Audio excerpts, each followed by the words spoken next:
उसी को महाकाल कहते हैं। और जो शिव है वो सदाशिव का बेटा है। लेकिन हमारे देश का इतने बड़ी बड़ी संत है, इतने बड़ी बड़ी कथावाचक है, जैसे अनिरुद्ध आचार्य जी, देवकीनंदन ठाकुर जी, प्रेमानंद ठाकुर जी और बहुत सारे कथावाचक है। जैसे कि इंडिया पे हर दिन कोई ना कोई कथावाचक लॉन्च होता है। जैसे नया नया मोबाइल लॉन्च होता है, स्कूटर लॉन्च होता है, बाइक लॉन्च होता है। ऐसे हमारे देश में रोज एक ना एक नया कथावाचक लॉन्च हो जाता है। लेकिन हमारे जैसा यूट्यूबर उन लोगों को पकड़ लेते हैं। उन लोग जो भी बोलते हैं उस बात को हम प्रमाण करने की कोशिश करते हैं, ये सही बोल रहा है या गलत बोल रहा है। जब ये लोग गलत बोलता है तो हमारे जैसे यूट्यूबर फिर अपने यूट्यूब चैनल में उनका बातों पर वीडियो बना देते हैं। उन लोगों को बुरा लगता है। लेकिन मैं उन सब से यही रिक्वेस्ट करूंगा कि भाई जो हमारी ग्रंथों में लिखा है वही बताया करो। इसी में जनता का भलाई है, आपका भलाई है, सबका भलाई है। तो शिव चतुर्दशी व्रत पालन क्यों किया जाता है? देखिए, ये जो शिव चतुर्दशी, इसमें 4 लाभ होता है: धन, अर्थ, काम, मोक्ष। तो ये व्रत है सालों में एक बार, इसको महाशिवरात्रि व्रत बोला जाता है। तो महाशिवरात्रि व्रत इसलिए कहा जाता है कि इसमें महादेव ने कुछ ऐसा लीला किया है जो कि उस लीला के माध्यम से हम लोग मान बैठे हैं कि इस महाशिवरात्रि को पालन करने से हमें मोक्ष भी मिल सकता है, हमें अर्थ भी मिल सकता है, धन भी मिल सकता है, हमारे पाप का भी नाश हो सकता है, बहुत कुछ हो सकता है। लेकिन वास्तव में ऐसा बहुत कम होता है। शिव चतुर्दशी का जो मूल नियम है उसको हम पालन नहीं कर पा रहे हैं या फिर नहीं कर पाते हैं। इसीलिए हमारे शिव चतुर्दशी पालन का जो नियम को तोड़ के अगर हम पालन करेगा तो हमारे को क्या फायदा होगा? शिव चतुर्दशी पालन में कोई कोई ऐसा करता है, भूखा रहता है, उपवास दे देते हैं। लेकिन व्रत में कभी उपवास देना ही नहीं चाहिए। 1 नंबर गलती है। 2 नंबर गलती जो है, महादेव जो दुनिया को चला रहा है, विश्व ब्रह्मांड को चला रहा है, हम उसको फल देते हैं, पानी देते हैं, हम उसको खाने के लिए भोग देते हैं, चावल देते हैं, उसके ऊपर कोई कोई सिंदूर चढ़ाते हैं, कोई कोई बहुत कुछ चढ़ा देते हैं। लेकिन ऐसा करना नहीं चाहिए। कहते हैं भगवान शिव आशुतोष है, वो थोड़ी सी फूल बेलपत्ता में संतुष्ट हो जाता है। तो आप लोग इतना खर्चा क्यों करते हो? लेकिन सबसे बड़ा बात यह है, कोई भी देवता का साधना किया जाता है और देवता का पूजा नहीं किया जा सकता या फिर नहीं किया जाता है। ये हमारे इसी में लिखा है, शिव पुराण में लिखा है। इसमें जो नियम है वो साधना की विधान दे रखा है।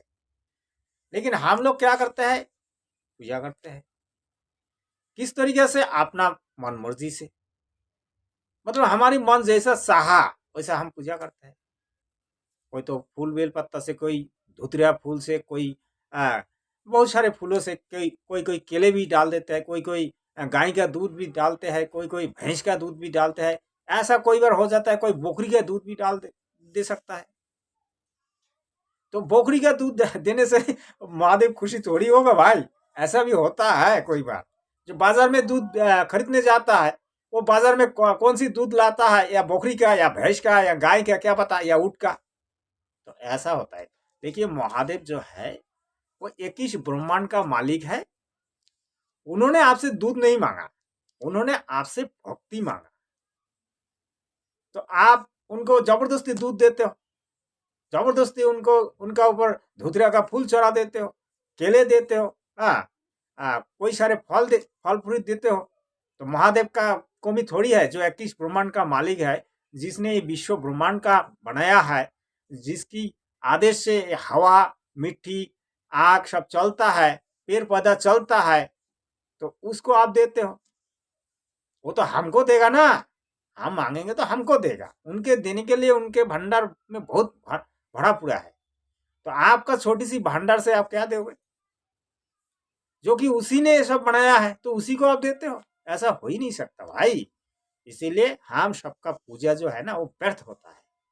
तो मैं यही कहूँगा, शिव चतुर्दशी व्रत तो आप पालन करें या नहीं करें, आपका मर्जी है।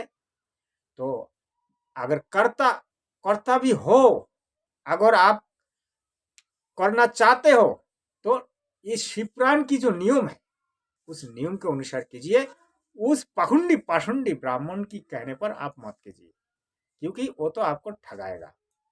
पूजा के नाम पर आप उसको 1000-2000 दोगे और पूजा में उसने बहुत सारे खर्चा आपसे करवाएगा, वो भी वही ले लेगा। तो यही है, पूजा में ना तो ब्राह्मण की जरूरत होती है, ना पुरोहित की जरूरत होती है, ना किसी पंडित का जरूरत होती है। आप सिर्फ आपकी जो प्राणेर अभ्यर्थना, मतलब आप उसकी साधना कीजिए। उनकी जो असली नाम है, असली नाम से उनको पूजा कीजिए। उनका असली जो मंत्र है ओम मंत्र है, ओम मंत्रों से उनको पूजा कीजिए, आप सक्सेसफुल हो जाओगे, 100% सक्सेसफुल। देखिए, हम सब आज तक जो भी करके आ रहा है ना, सब गलत है। तो गलत चीजों को छोड़िए, जो नंबर 1 है उसको मानिए, जो शास्त्रों में है उसको मानिए, जो पुराण में है उसको मानिए।